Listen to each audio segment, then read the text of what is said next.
Chinese culture and how the people think, the way they think is not black and white, it's actually gray. Their whole world is within a completely gray environment. They don't see black and white, but the way they think really does work, and it works in amazing ways. It's difficult because for us, because we think in black and white. And when we're able to move out of that, then we're able to understand more of what's going on when we're interacting with the Chinese. So when you see this icon, think about the interactions that are going on. Because we see it as black and white, but yet there's still more going on. The way that we see the yin-yang, essentially, is black and white.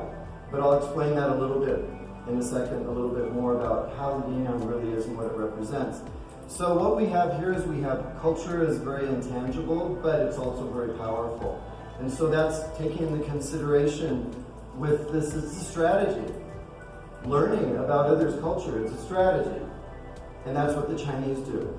Because they've been doing it for thousands of years, because that comes from the art of war, where Sun Tzu, the man who wrote the art of war, said,知己知彼百战不殆. If you know yourself and you know your enemy, you'll win 100 battles. So the Chinese naturally learn about other people. They naturally put forth the effort to gain knowledge about who they're going to interact with. And that's why they are so good at interacting with other cultures and also interacting with other countries, because they learn the languages, they learn the cultures, they study, and they get to know the people, so that way when they interact, they have the upper hand.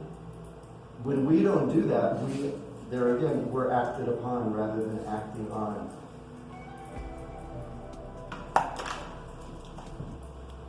Okay, so when a person interacts with you in a way that is consistent with your cultural ideals, they will achieve what they want, right? We know how to talk to each other and we know what to say to each other. If I say certain things to you that I know you wouldn't like, I wouldn't say them unless I don't want you to like me.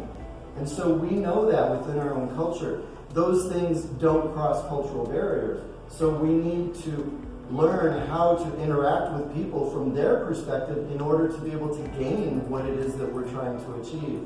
If we aren't able to do that, if we don't take that into consideration, then we will not be as successful in our endeavors and in our businesses as we would if we took their perspectives and their ideas into play, even though we may not agree with it, even though we may not think that that's the right way to do things.